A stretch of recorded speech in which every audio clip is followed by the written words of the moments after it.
Hello, everybody. This is Johnny S. with another game review. This time we're reviewing Last Epoch. So, Last Epoch is a top down game similar to Path of Exile, similar to Diablo. So, we have done this type of game reviews before. This is going to be much more of a summarized game review, so I'm not going to get into a lot of the details. This game can be bought from Steam. I think the price was around €29, and the previous month is when the version 1.0 got released. So up until now it was on testing, and now it's officially released. The game is good. Uh, I do recommend it. At the beginning, this is a small team that has developed the game, so there were a lot of bugs and a lot of issues with the game, and slowly they have worked. The good thing with this game and with the developers is that they're listening to the player base and they're really open to the gamer's feedback, and they're implementing the changes in order to improve the game as soon as they are suggested from the player base. So, what is the theme of Last Epoch? Last Epoch is based on a campaign that takes you through different timelines, hence the name Last Epoch. So it's similar to other games which are like Diablo and Path of Exile, as I mentioned, but the difference here is obviously the mechanics of the game. You know they use their own way of doing things, but one of the interesting aspects is that you're fighting through the game in different times. So there's the ancient era, there's different eras, let's say, meaning that it's like the map and you're warping through time back and forward to different eras or different epochs, hence Last Epoch. Once you fight through the campaign, you reach to what is considered to be the end game, which is the end of time. That's what it's called. And at the end of time, there are what are called monoliths, which you play, similar to Path of Exile, like the maps in Path of Exile and the dungeons in Diablo 4. I mentioned those two games because they're the most, the most famous in the genre. So many people might have played this. The graphics are not as good as the other two games, but considering that this is a small team, this is very good work that they've done. And also another interesting thing about this game is even though the graphics are not top-notch graphics, there's a lot of beautiful art design, and the placement of the scenery is really, something spectacular. Sorry, which in turn seems as if the graphics are more impressive than what they technically are.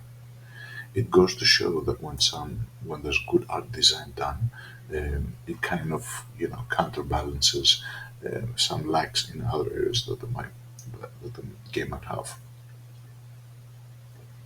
So this is what we're looking at now, the loading screen of Last Epoch. You can play online or offline. You can create online characters or offline characters. There's seasons to the game, just like all similar games as its a genre. And once the season is over, the characters are transferred to your permanent server. So, just to showcase a little bit what the game is, we're going to go and play offline. I have noticed that there's a little bit more delays on the online rather than the offline. So you can see here that we can switch to online and offline at any point of time. These are the characters that we have made. Legacy is the permanent, let's say, server, and cycle, which we don't have any characters at the moment, is what is called a season. Season cycles. They're all, mean the same thing. The quality of graphics that I've selected is rather medium, and these are some of the characters that I have made.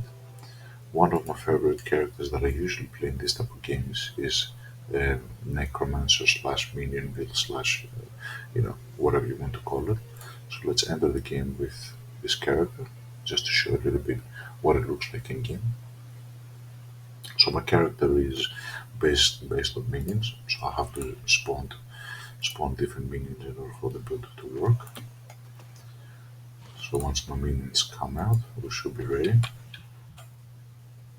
And there's many different builds and different classes that you can select.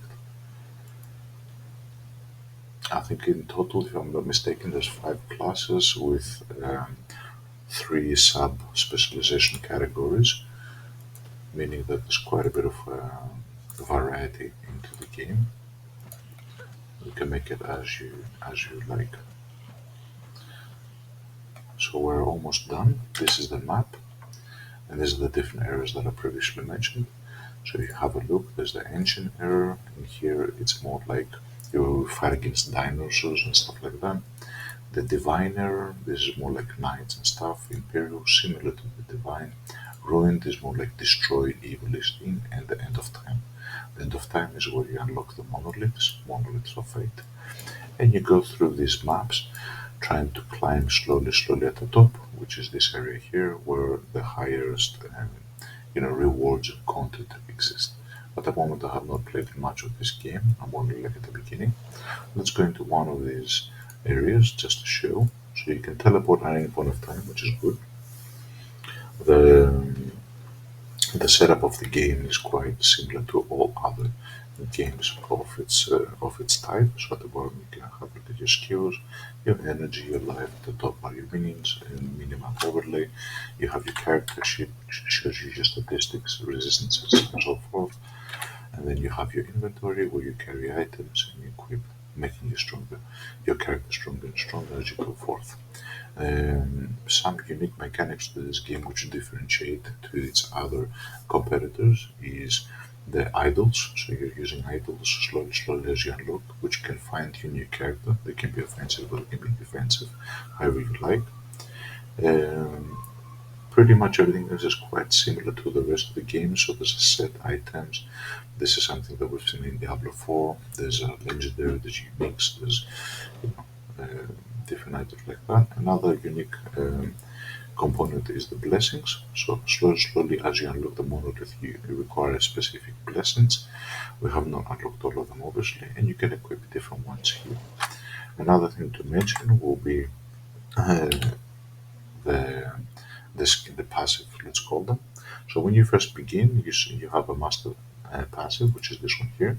In my case, I'm an acolyte, and then you can select one of these 3.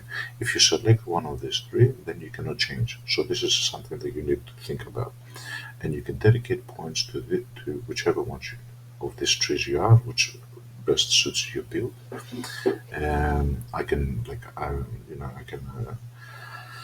I can put less points here, for example, more here. It depends how you want to do it. So slowly you put the points that you want, and this bar will fill up and will unlock some certain skills here. So once I got to this point, I was able to summon my bone golems, and there's different skills like that. So we've allocated our points here. There's 33 in total, and here is my necromancer, which is basically minions. I spawn minions and control them. And this is where we have gone up to so far. Another area of the game is the skills. So each one of these skills, which is interesting, differentiates itself from the rest, from all the similar games such as this, is basically specializations. So these are the skills of the acolyte, and these are the skills of the necromancer that you unlock, because this is the, let's call it, ascendancy of specialization that I have selected.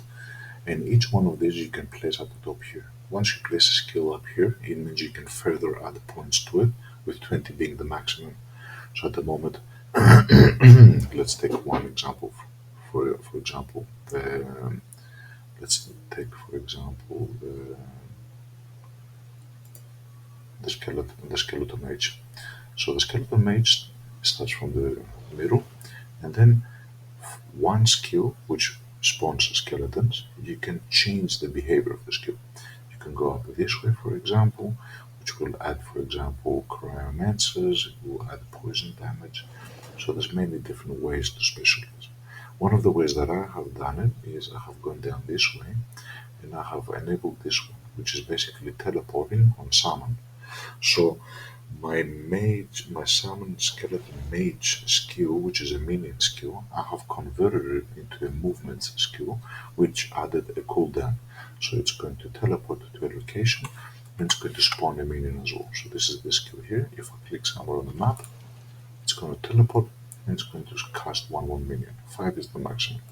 So this is just to show that you can actually change quite many skills in many different ways.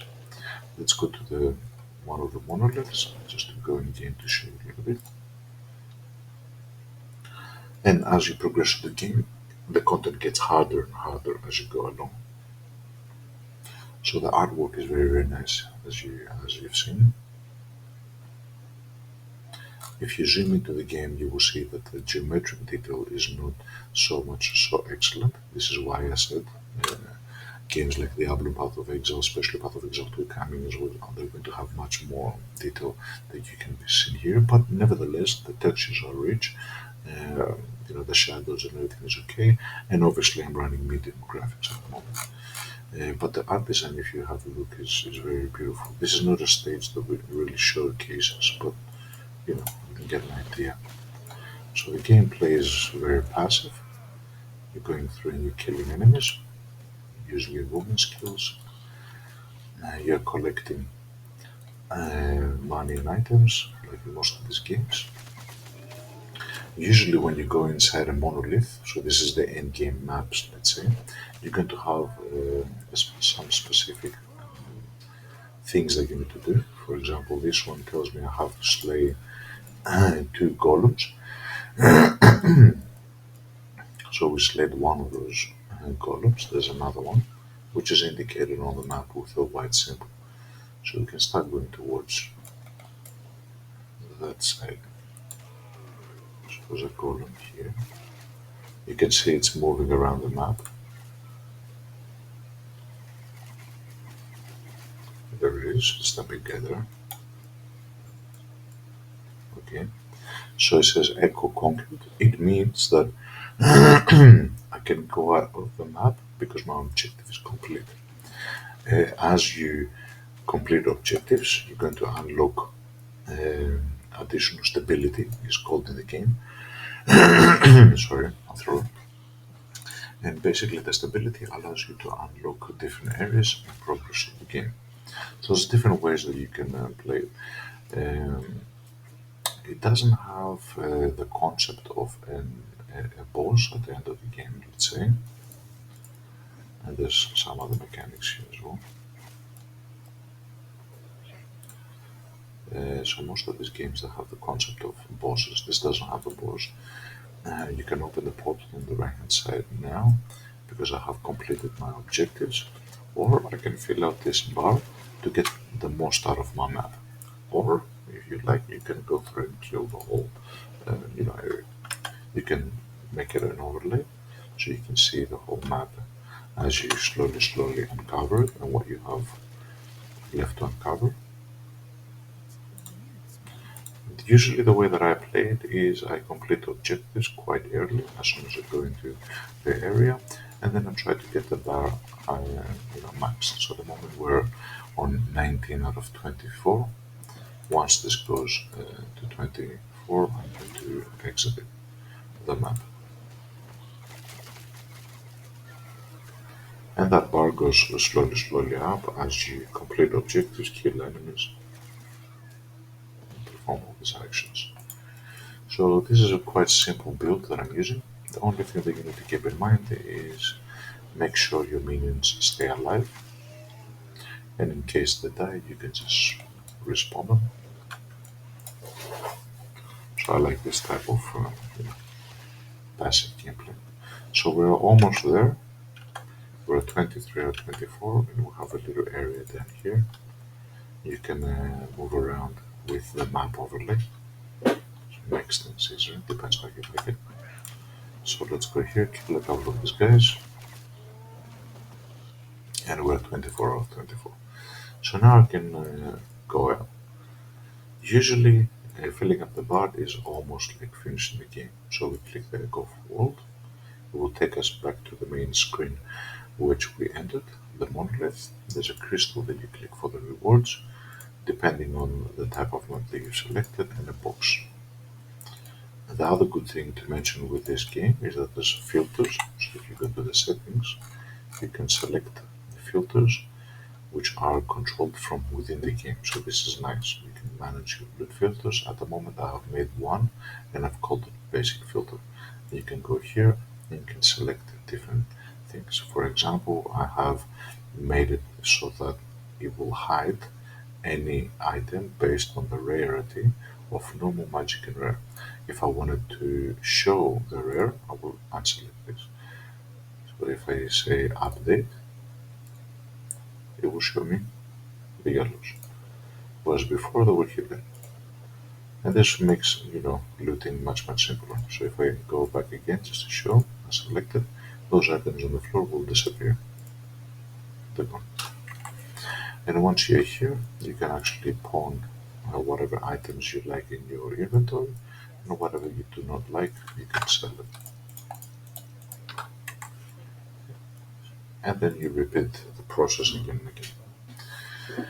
So yeah, this is Last Epoch. I do recommend it. It's a very nice game, very casual, and quite fun, and a new game, quite a new game. And I think there's a lot of potential. I think the developing team is very good. They're very keen on producing something which is good quality wise. Yeah, this is Last Epoch. Johnny S. And I bid you good night.